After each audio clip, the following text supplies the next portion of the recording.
Lesson 6 of You Are a Mighty Warrior. Let's just get right to it today. Judges 7, verses 8b through 15. Now the camp of Midian lay below him in the valley. During that night, the Lord said to Gideon, "Get up, go down against the camp, because I'm going to give it into your hands. If you are afraid to attack, go down to the camp with your servant Purah and listen to what they are saying. Afterward, you will be encouraged to attack the camp." So he and Purah, his servant, went down to the outposts of the camp. The Midianites, the Amalekites, and all the other eastern peoples had settled in the valley, thick as locusts. Their camels could no more be counted than the sand on the seashore. Gideon arrived just as a man was telling a friend his dream. "I had a dream," he was saying. "A round loaf of barley bread came tumbling into the Midian camp. It struck the tent with such force that the tent overturned and collapsed." His friend responded, "This can be nothing other than the sword of Gideon, son of Joash, the Israelite. God has given the Midianites and the whole camp into his hands." When Gideon heard the dream and its interpretation, he bowed down and worshipped. He returned to the camp of Israel and called out, "Get up! The Lord has given the Midianite camp into your hands." Now, notice the first thing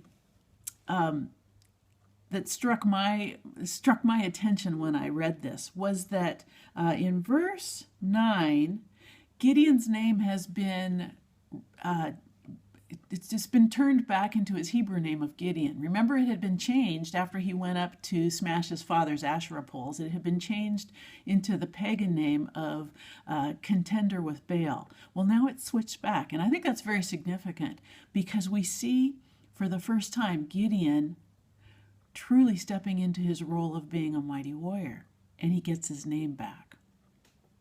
I like that, and I do think that's significant. Notice that the Lord also says, if you are afraid, then you can go down to the camp to check out what they're saying. And he was, so they did.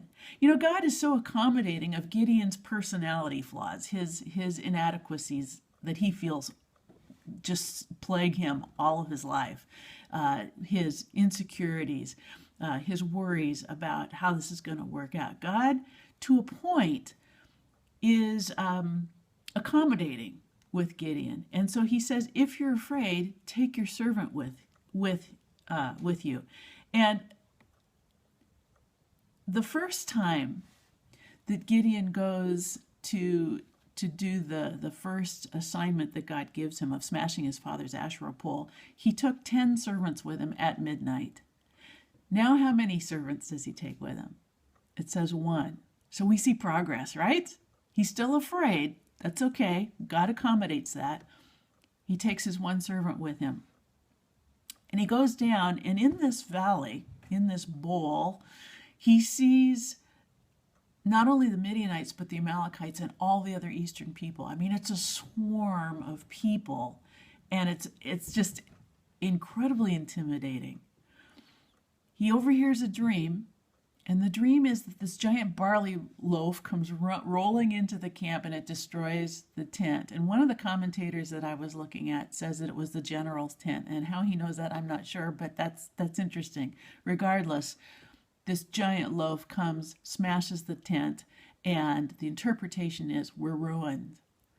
Now, another time that barley loaves is mentioned is in the New Testament when Jesus feeds the 5,000, and he uses 5 barley loaves and 2 fish.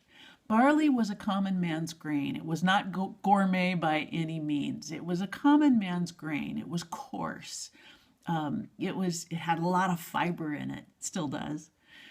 And we think now of barley as kind of a treat, a whole foods type of a thing. But in those days, it was a common grain.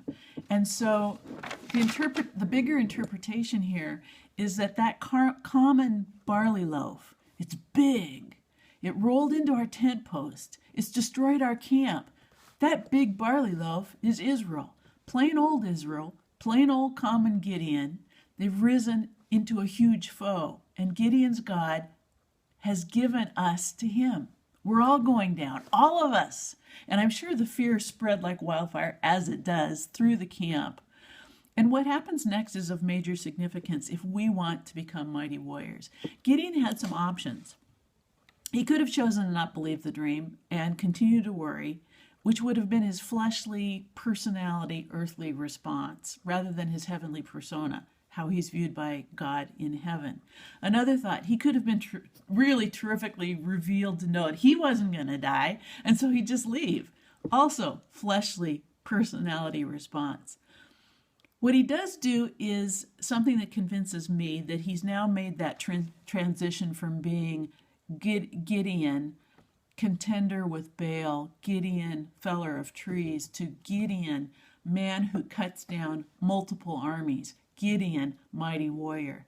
He bows down and he worships God. Why does he do this? He does this because now he knows where his help comes from.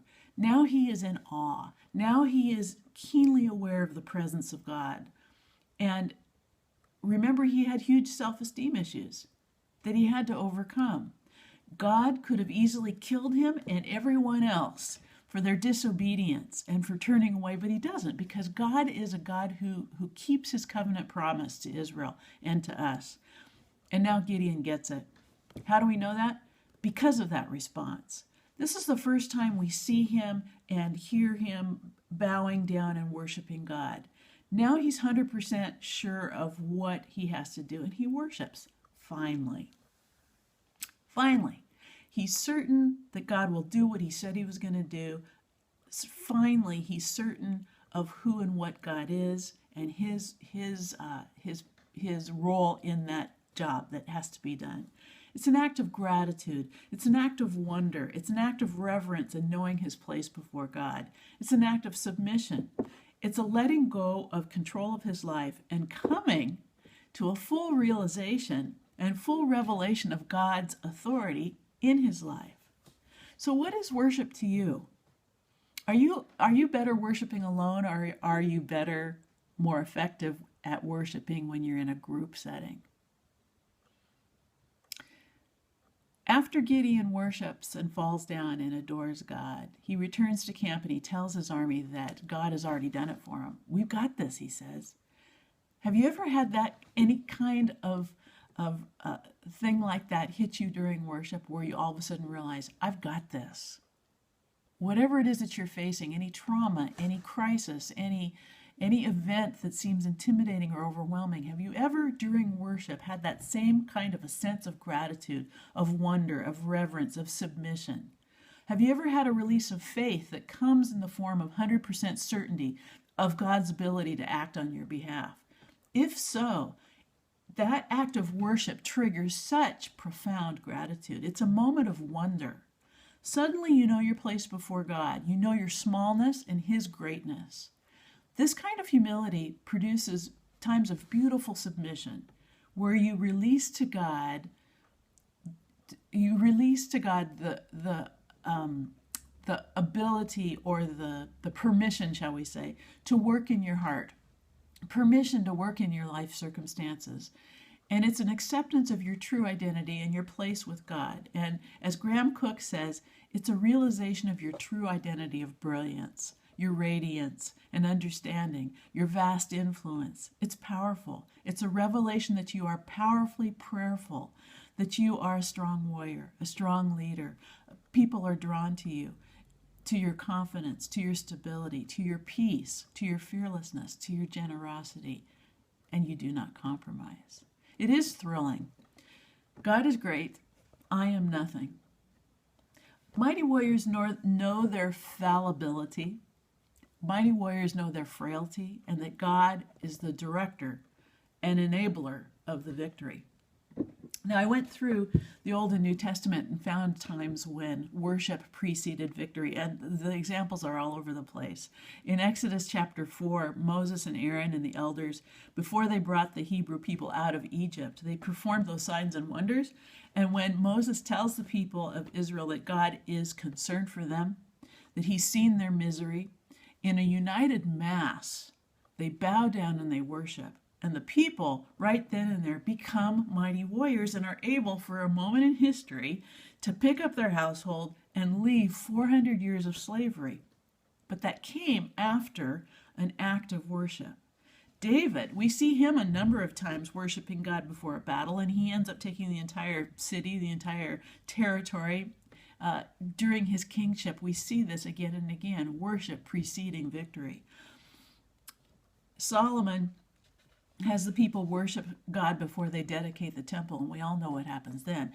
The presence of God just storms in like this amazing cloud, and no one can move. The Shekinah glory of the Lord appears for the dedication of the temple, but it's preceded with worship.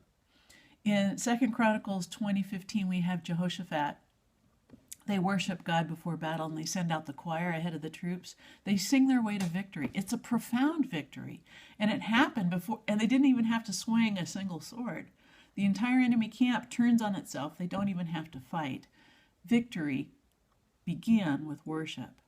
Deborah knew the importance of worship before and after battles. In Acts chapter 2 with Pentecost, 120 people are worshiping in the upper room, and the Holy Spirit descends. It's the birth of the Pentecostal church. Pentecost happens, and it happens because the people are in true worship before God. So my question is, do you need an answer to a problem or a difficult situation? You may need to commit yourself to some genuine times of worship, of humbling yourself before God, of praying, of using words of gratitude for all he's done for you. Spend time revering God. Putting yourself in a place of submission to him brings results. Get some praise CDs on. Lock yourself away. Sing, dance, whatever it takes. Encourage yourself. Get on your knees. Cry out to God. On Sunday mornings, try to eliminate distractions. Worship does eliminate fear. It brings you closer to God, and the presence of God eliminates fear. When you're closer to God, the answers and solutions to your problems will come. A mighty warrior knows how to do this. Through worship, we remain in his presence for longer periods of time. This is how we practice in our new persona. It must precede your battles. So for homework assignment, I'd like you this week to commit to worship, asking God to reveal to you the solution of the number one problem in your life. Give it 7 days of worship. During worship, present that problem to God and see if he doesn't speak to you in that time of humility, in that time of gratitude, in that time of awe and wonder. See if during worship, when you bring that number one situation to God, if he doesn't speak to you out of that precious time with him.